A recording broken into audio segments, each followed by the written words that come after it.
You've become very good at being someone. Reliable, agreeable, capable, strong. But lately something feels wrong, like you're performing your own life, and the role you play so well is slowly erasing you. You can feel it in the way you answer questions. Someone asks what you want and you freeze, not because you don't care, but because you genuinely don't know. You've spent so long responding to other people's needs, managing their emotions, avoiding conflict, proving your worth, that somewhere along the way you stopped asking yourself what you actually feel. And here's the strange part. The version of you that everyone knows? It works. People like you, trust you, depend on you. But when you're alone, you feel like a stranger in your own mind. This isn't weakness. It's not a flaw in your character. What you're experiencing is something psychologists call adaptive identity formation. You didn't create this personality by accident. You built it because you needed it. Maybe it kept you safe in childhood. Maybe it earned you love, attention, or approval when nothing else did. Maybe it was the only way to survive an environment that punished authenticity. And it worked. But survival strategies don't retire gracefully. They calcify. They become your default setting even when the threat is gone. Your brain operates on something called prediction error minimization. It's constantly trying to guess what happens next and adjust behavior to reduce surprise. When you were young, your brain learned a simple equation. Behave this way equals safety. Behave that way equals danger. So it automated the safe option. It turned your survival personality into a reflex. Psychologists call this a schema, a deeply embedded mental blueprint that organizes how you see yourself and relate to the world. Schemas are efficient. They help you navigate complex social environments without thinking. But they're also rigid. And the problem with something built for survival is that it doesn't know the difference between thriving and just not dying. Your prefrontal cortex, the part of your brain responsible for self-awareness and choice, gets overridden by the limbic system, the emotional brain, the one that remembers every time authenticity was punished. So when you try to speak up, set a boundary, or express a real need, your body floods with anxiety. Because to your nervous system, being yourself still feels like a threat. So how do you dismantle a personality you no longer need without losing yourself entirely? Here's what the research suggests. Name the adaptation. You can't change what you can't see.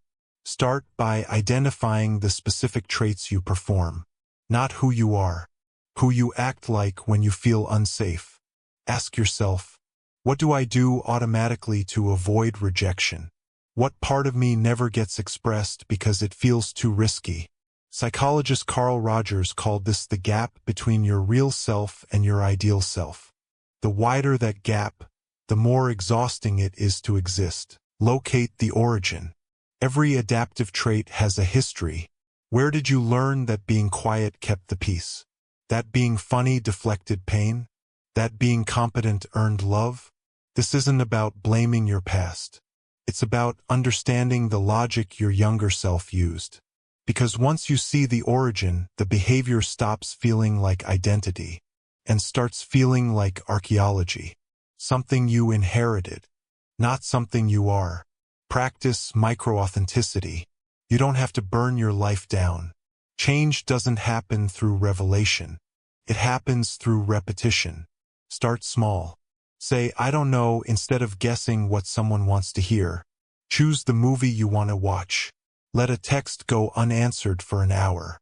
These aren't acts of rebellion. They're neuroplasticity experiments. You're teaching your brain that small acts of authenticity don't lead to catastrophe. And slowly, your nervous system updates its threat prediction model. Expect the grief. Here's what no one tells you. Letting go of your survival personality feels like loss. Because it is loss. You're mourning the version of yourself that worked so hard to protect you. The one who kept you safe when no one else would. And even though that version is limiting you now, it deserves gratitude, not shame. The psychologist Tara Brach calls this radical acceptance, holding space for both the truth of who you were and the possibility of who you're becoming. Build a new relationship with discomfort. Authenticity doesn't feel peaceful at first. Feels wrong, because your body has been conditioned to associate safety with performance. So when you stop performing, your nervous system panics. You'll feel guilt, anxiety, the urge to return to what's familiar. But discomfort isn't evidence that you're doing something wrong. It's evidence that you're doing something new. Neuroscientist Lisa Feldman Barrett describes emotions as predictions, not reactions. Your anxiety isn't telling you the truth. It's repeating an old story, and stories can be rewritten. Think of your personality like a house you built in a storm. You used whatever materials you had. You made it sturdy, functional, weatherproof, and it saved you.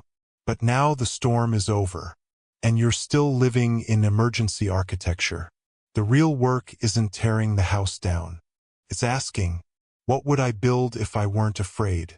Your personality isn't your prison. It's your starting point, a rough draft you've been mistaking for the final version. And the beautiful, terrifying truth is this: you're not stuck with who you've been. You're allowed to evolve, to subtract, to contradict your own patterns, to be inconsistent, uncertain, still figuring it out. The version of you that kept you safe doesn't have to die. It just has to step back. Let it rest. Thank it for what it did. And then, slowly, carefully, start building something that doesn't just survive, but breathes.